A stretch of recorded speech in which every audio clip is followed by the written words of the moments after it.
team sports. I learned that confidence is everything. There are days you're like, am I even supposed to be here? It's not fast enough. No follow through, not fast enough. Tiredness for the weak. Mentally strong. Go. My dad, he holds me accountable every single day, whether I want to hear it or not, and it just makes me better. Go. Stop walking. He always wanted to see how far I can take my limits. Follow through. Everything you do has to be legit. Habits. Pushed me knowing exactly what I was going to get myself into. When a guy like you falls into the second round, a lot of people miss something about you. What do you think it was that was just underestimated, not seen in you at that time? Everything. Brunson puts up a three. 2026 NBA Finals MVP is Jalen Brunson. Jalen Brunson wouldn't even go into the same room as the Larry O'Brien trophy until the team clinched. Now he can claim 2 trophies, including the Michael Jordan Finals MVP award. Time now for a moment we're checking out, brought to you by Pays, one of the best individual closeout games in NBA Finals history. We begin over 7 minutes left. Knicks down 8. Brunson brings it up and attacks downhill. Into that left hand. Can't stop it. Knicks down 6. Ensuing possession. Brunson has Wemby on him. Gets past him. Up and under. Don't matter who's guarding him. Knicks down 4. Once he's in that zone. Under 5 minutes left. Knicks down 2. Brunson pushing the pace in transition. A one-man fast break. Game tied at 83. Little over a minute left. Tied at 88. Brunson brings it up. Floater. Too high. Brunson. 45 points. Here he is with Malika after it was all said and done. It's over. It's over. Knicks fans, this is not a dream. The Knicks are finally NBA champions once again. To bring a championship back to New York City, can you put into words what that means? No. No, but one thing, I am very excited to get back to New York. Tell me more. Why? I feel like the city deserves a lot. It's just gonna be it's gonna be a lot of fun. The Knicks are just dysfunctional. The organization is a mess. It's not heading the right direction.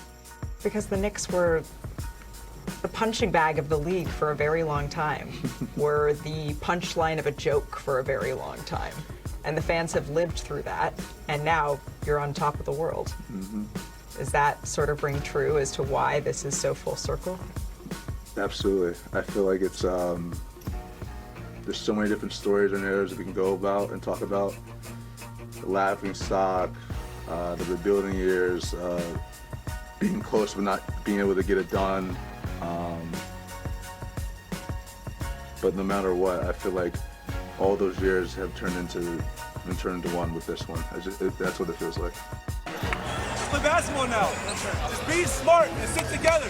You come back from worse. What's the one moment, the one play that you think embodies this entire title run? When Josh honestly missed the layup. No, I'm not even trying to be funny. I know. Usually I joke about that. So he missed the layup at Game 4, and then I think OG or him fouled Wemby, and then Josh is on the floor, kind of like holding his face, and like B, Cat, and Jose just ran to him and said, "Get up." Next play, I think that play really embodies this team. I think that would surprise a lot of people. I think most people would think it would be the OG putback or maybe the huge fadeaway that you hit in Game 1. Yeah. But you're choosing the play where you guys made a mistake and got back up. I feel like when you're able to look past the mistakes, you're able to do things like make a shot or get the offensive rebound or like that. But like when you quickly doubt yourself and you have your teammates come and pick you up and say, "Yo, we're good. I think that gives us confidence to be able to make another play. Jalen Brunson, what he is doing is unprecedented. A 4-year contract extension. He could have signed for significantly more, like $113 million more. I'm doing some quick math here. $113 million-ish is what you left on the table that you could have signed with the New York Knicks. Is $113 million worth it, knowing it's for a championship? 100% worth it. 100% worth it. I would. Oof. Even if we didn't achieve this, I feel like being able to do that and grind and go on a journey to try and achieve it would have been worth it as well. But this is definitely the cherry on top. The Larry O'Brien Trophy is everywhere. It's in rooms that you're asked to go and shoot promotional videos with, but you wouldn't go in. You didn't want to be near the trophy. Why? How'd you hear about that? I know, right? I know what's happening. No comment. Now that it's yours, I'll be spending a lot of time with that trophy. was it superstition? No, it was just more I didn't earn it. I don't want to see it if I haven't earned it. No superstition at all or anything. I just wasn't mine yet. And now that it's yours, we'll be spending some time with it.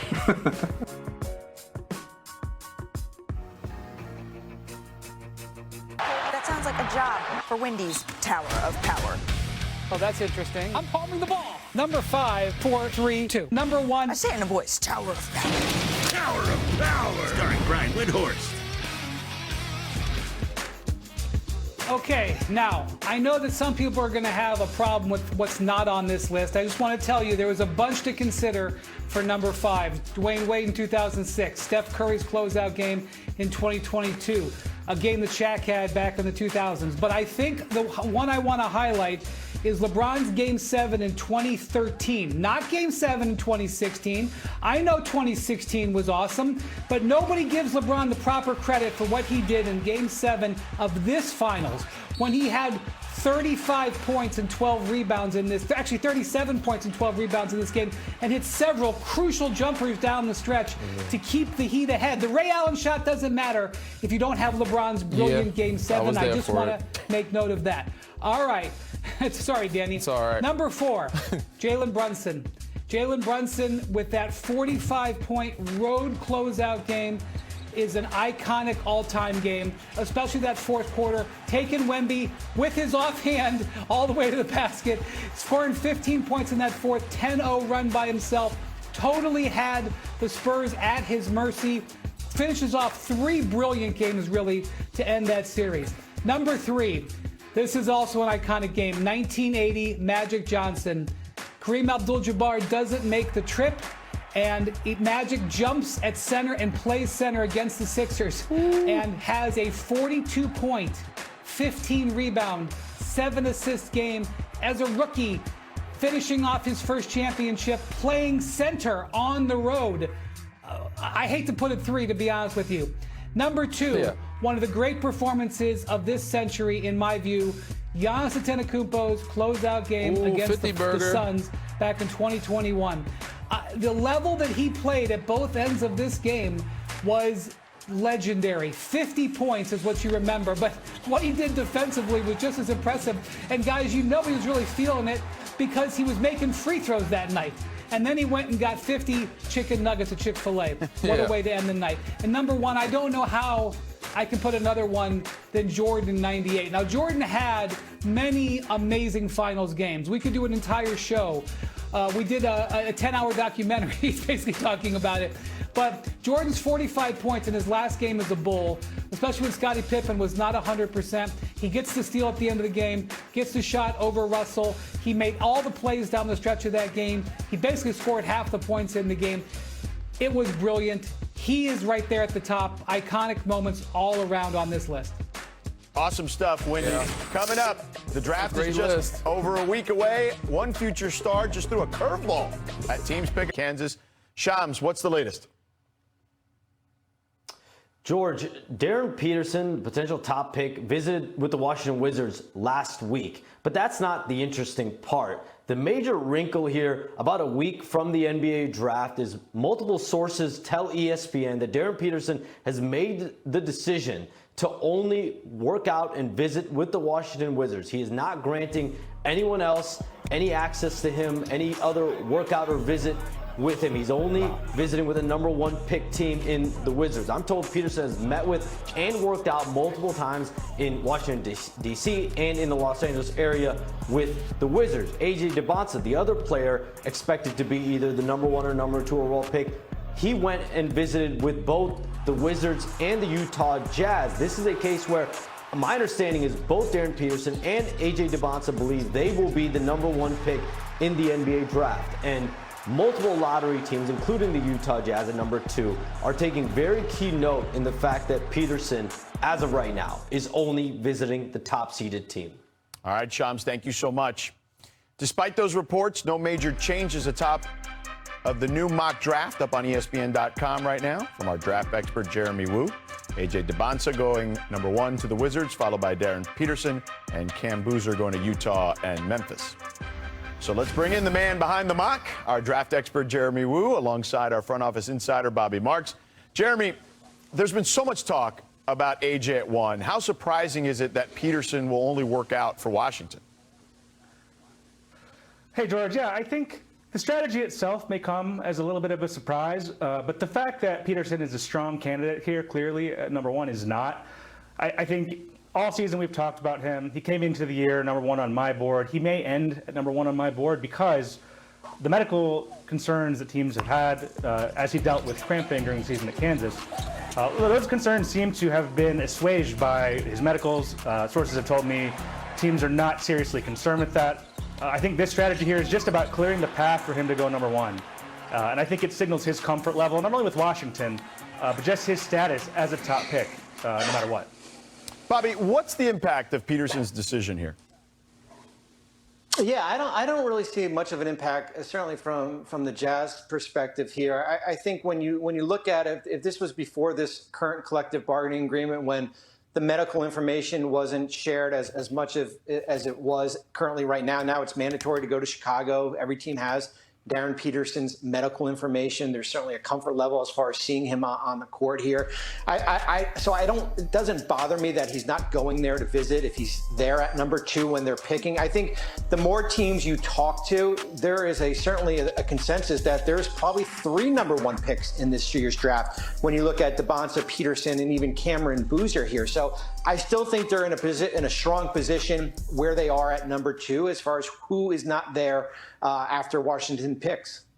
All right, Jeremy, despite who goes 1 and who goes 2, it feels like the top 4 is the top 4. And the next big inflection point is with the Clippers at 5. You currently have Illinois freshman Keaton Wagler slotted in the 5th pick. Why? Well, I'm being told Wagler is a very strong candidate for the Clippers here. He has done a very good job in the pre-draft process. He has endeared himself to teams all season, kind of coming out of nowhere. Under-recruited guy, goes to Illinois, leads Illinois to the Final Four. He canceled multiple workouts with teams inside the top 10 last week. Teams are viewing that as a sign that he's pretty comfortable with his status. The question is whether that will be with the Clippers or whether that'll be another team picking at number 5. There's been a lot of chatter around the NBA this week about the Clippers having multiple offers on the table, maybe to move back in the draft. They're a team that would benefit from picking up additional assets from their position, trying to get younger. So this is something they're going to look at. But he's definitely in the mix there, and I think based on, it sounds, the way things are going for Wagler, I think he could be a player who other teams are maybe targeting to acquire if they trade up into that slot. Bobby, what do you think the Clippers are weighing here regarding their options?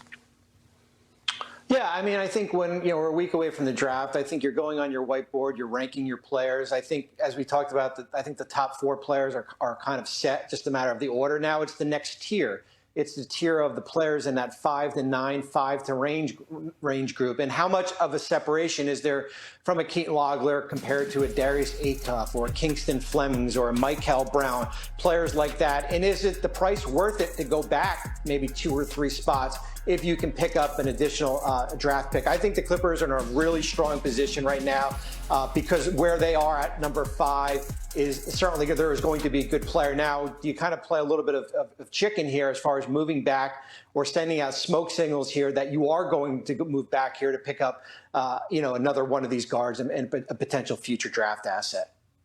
Good stuff, gentlemen. Thank you so much. All right, in case you missed it, we had some fireworks in the W over the weekend. Sparks Mercury on Saturday. Let's jump in. A little over a minute left in the fourth. Kalia Copper from the wing buries the triple. Knock it down. Mercury up 3. Copper finished with 41. 7 seconds left to play. Sparks down 2. Kelsey Plum, backdoor cut, ties the game at 98. We're going to overtime. Plum had 43. In OT, Nneka Ogwumike knocks down the jumper. Ogwumike past Tina Thompson, 4th most points in W history. Sparks up 2. And in OT, Ogwumike to Cameron Brink, corner 3 and 1. Sparks would get the win, 111 to 102. And we have to shout those times in his post-game interviews. So those are the very cool moments for me. But the point differential, the historic run they went on, they only lost 3 postseason or 3 losses in the postseason. The point differential of how much they beat those teams by, the double sweeps. So a lot of those things come to mind. But the images, I said I'm a new dad, so I have a long time before that happens. But seeing Rick Brunson with Jalen was like a special moment. That's all relatable, no question about it. The one image for me, I was on the sidelines for ESPN Radio during this. At the end of the game, Karl Anthony Towns had fouled out. I was right next to their bench. I saw him do a prayer. And I asked him what the prayer was, and he said, just one more stop, God, please, just one more stop. That'll always live with me, man. All right, the Knicks were the comeback kings this postseason. They trailed by double digits in every game this series. Let's start here with 8:51 left in the fourth quarter. Knicks had less than a 10% chance to win, but then Jalen Brunson checked back in. Just over 7 minutes to play. Brunson gets inside for the lefty layup. This is the fourth quarter, so when he comes alive. Yep. A minute later, Brunson fights his way, this time over Wemby. With the right hand. Against Victor. Under 5 to play. Brunson drives through the defense to finish. Can't keep him out the paint. Danny, a personal 10-0 run for Brunson. This is what he does. Mr. Clutch Player of the Year for good reason. You're picking up way too high. I'm going right by you, and I'm getting to that paint. To my signature floater. There it is, tied at 88. Brunson hits the floater there. 15 points in the fourth for Brunson. Only Michael Jordan has done that in a closeout game back in 1998. 30 seconds left here. Harper misses. Hart gets the rebound. He gets fouled. Hart will go to the line. He'll make the first. Look at the Spurs, though, putting in the 7-footers. Hart misses, and the biggest rebound in Knicks history. Yeah, I know Wemby had a lot to handle with Mitchell Robinson. He's a big body. Castle's got to get in there, give him some help, and you got to wedge him, not let him get to this ball right here. He got his way through. Fighting through there with Wembanyama and Castle. Biggest rebound of the series. All right, final moments here. Anunoby hits another free throw to go up 4. One last chance for the Spurs. Fox will find Wemby for 3. Way off. And the Knicks can celebrate as champions. Jalen and Rick Brunson share a moment. Of course, Brunson is your MVP. All smiles from Cat as he lifts the trophy. And time to pop the champagne as the Knicks are champs. The Knicks postseason run was statistically one for the ages. They were able to beat up opponents throughout this run, outscoring teams by 283 points. That's the largest margin by any team in a single playoff run. The Knicks did their best work in this title run on the road. They won their last 9 road playoff games, which is the longest streak by any team in a single playoff run. And the Knicks went over 40 days without a loss during the playoffs, thanks to an improbable 13-game win streak. The Knicks' 13-game run was the second longest streak in a single playoff run ever. The Knicks' dominant playoff run will be celebrated for a while, but the offseason business will creep up here pretty quickly. Very quickly. Bobby, what do you think the Knicks' offseason will look like? Well, a year ago, George, it was about improving their depth. That was an Achilles heel. Now it's about retaining their depth here. The starting 5 is under contract for next season, but there is certainly a priority when you look at Mitchell Robinson, Landry Shamet, and Jose Alvarado, who's got a player option that he can exercise by next Monday. There's a priority to retain all 3 players just based on where the Knicks team salaries are. Remember, this is a team that's nearing the second apron here. If all 3 guys go elsewhere, you basically have the veteran minimum exception to replace each player. So that is certainly a priority. And then there's the Karl Anthony Towns extension that is looming right now. He is eligible for 4 years, $272 million. He's eligible to negotiate that right now. They can come to an agreement before the parade if they want to do something like that, per se. But that is certainly a priority as far as getting a deal done with Towns for the foreseeable future. Now, listen, with Towns, that's a big number. We know Jalen Brunson has taken less. Yeah. What do you think? I mean, all you can do is hope, right, that he's brought into that team. I know he's not a Villanova, part of that group. Yeah. So Jalen Brunson did that because he wanted to play with Josh Hart, Mikal Bridges, have his best friends with him there. Has Cat become one of those best friends? We're going to find out shortly. Is he going to take that cut? I think he's likely to. He wants to keep winning. Cat's a champion now. If he wants to take a little bit off the top, maybe sign for $250, $225, I don't know, maybe. That's a good amount of money I think he should be able to survive off of. So if he can do that, it'll put the Knicks in really good position to keep all those guys, especially Mitchell Robinson, who's a key piece to what they've been doing. I know he's a Kentucky Wildcat, but maybe he's an honorary Nova Knick. Brian, what do you have to say on this? Yeah, also, Josh Hart can extend his contract this summer. He's got 1 year left plus a team option. They're incentivized to do this, especially if they can get them to take less. And just to be clear, Bobby has explained this over the years, but just so it's crystal, it's not that the Knicks cannot afford these players. It's that the salaries, the higher they go, makes it harder for them to retain them because they're going to be a second apron team, and there's all kinds of penalties associated with it. For example, in just what the Celtics paid Jaylen Brown and Jason Tatum, the championship team from 2 years ago, the Knicks fit 3 of their starters into that same piece of cap space. Ooh. And if they're able to continue that sort of salary efficiency, you could see them raise more trophies. And that's something that I'm sure the Knicks will discuss with both Towns and Hart in the coming weeks. It'll be interesting to see how it all shakes out for sure. All right, we'll see something on Thursday that hasn't happened ever. A Knicks championship parade down the Canyon of Heroes. The ticker tape parade has become a New York staple for the Yankees, the Giants, and Liberty, even Team USA Soccer. But apparently the Knicks of the 70s, they didn't get one. So this will be a first in Manhattan. Wow. Jose Alvarado, though, wasn't waiting until Thursday. He got the party started immediately, right off the plane, celebrating his heritage at the annual Puerto Rican Day Parade in Bushwick. Alvarado is born and raised in New York. Hard to imagine a more incredible moment for that young man right there. What a scene. Breaking news, though, before our show. Senior insider Shams Charania joining us now. The Chicago Bulls have a new head coach. Shams, what can you tell us? George, I'm told that the Bulls have reached a deal to hire Thiago Splitter as the franchise's next head coach. This comes after Splitter thrived as an interim coach, excelled in his lone season as head coach of the Portland Trail Blazers after navigating an adverse situation, taking over just after one game due to the FBI arrest of Chauncey Billups. Splitter led the Blazers to a 42-40 record, the number 7 seed, and a playoff berth, and he had the complete support of the Trail Blazers locker room, but now the Blazers are losing him to Chicago. A couple of key factors in the Bulls' hiring of Splitter: his player development, such as a guy like Denny Avdia in Portland, and the job that he did really pushing him to be an all-star, as well as just an organizational alignment with the new head of basketball operations in Bryson Graham. So now Thiago Splitter leaves Portland. He was a 7-year NBA player and also a championship player with the San Antonio Spurs. He takes his leadership and his history as a player to Chicago as a new Bulls head coach. All right, Shams, we'll talk to you a little more a little later. Thank you for that information, though. Still to come, while New York celebrated. Congrats, Thiago. Yes, sir. Congrats to Thiago. Wemby and the Spurs were left with the bitter taste of defeat. What can the Spurs star learn from these finals? Our panel has some ideas. Chicago got a good one. Plus, Malika's exclusive conversation with Finals MVP Jalen Brunson. You want to hear his raw emotions and what winning for New York means to him. Portland missed out, bro. They did.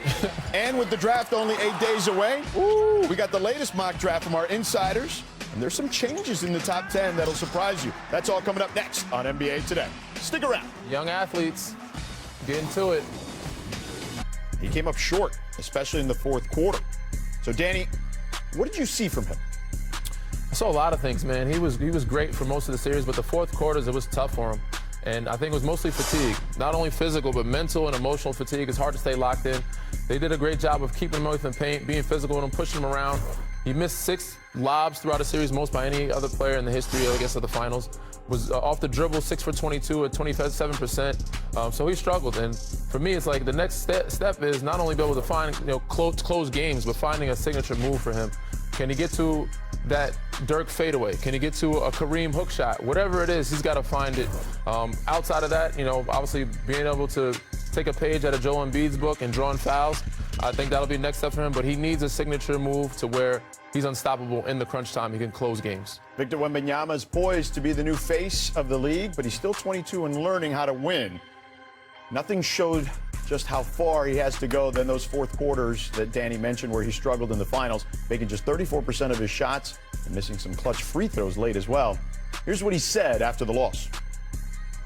I think it doesn't compare to anything before. This is the biggest lesson of my life, the biggest learning moment. I can't tell exactly what the lesson is, but we're learning from that. What I'm pissed about is that there's probably 100 games before we can be back in finals. So I don't know how to say it in English, but I'm gonna have to, hold that inside of me and slow down and wait and execute for 100 games. Let's welcome back Brian and Bobby here to the show. So, Brian, what was your takeaway? I really liked that he took a lot of ownership and responsibility that he needed to improve. And there was some answers that he gave in French that when you saw the translation really echoed that and got, more into it, where he said about how much he has to focus on, developing his game. Now, I know there was a lot of reaction, especially from the Knicks fans, to him mentioning that he felt that the Spurs dominated. And yes, he could clean up some of the trash talks, his borderline arrogant things that he says sometimes. And on the court, he had some immature moments. That flagrant foul that he had against Naz Reid almost cost him dearly in these finals. We'll never know what would have happened if the league had gone to a Game 6 and they would have reviewed that play where he went under Jalen Brunson. So he definitely is saying to me the right things. He recognizes that he is not a complete player. And I think what happened where we saw streaks of immaturity in this postseason, he'll eventually learn from that as well. It's interesting. I think it was Draymond Green who talked about how he's speaking in his second or third language, too. Yeah. So some things can get lost in translation and tone a little bit as well. I'm not saying he's not at times arrogant or whatnot. But, Bobby, so that's what Wemby needs to add, this summer, right, when we talk about just kind of the perspective of what he needs to do as an individual. But what about from a team roster perspective?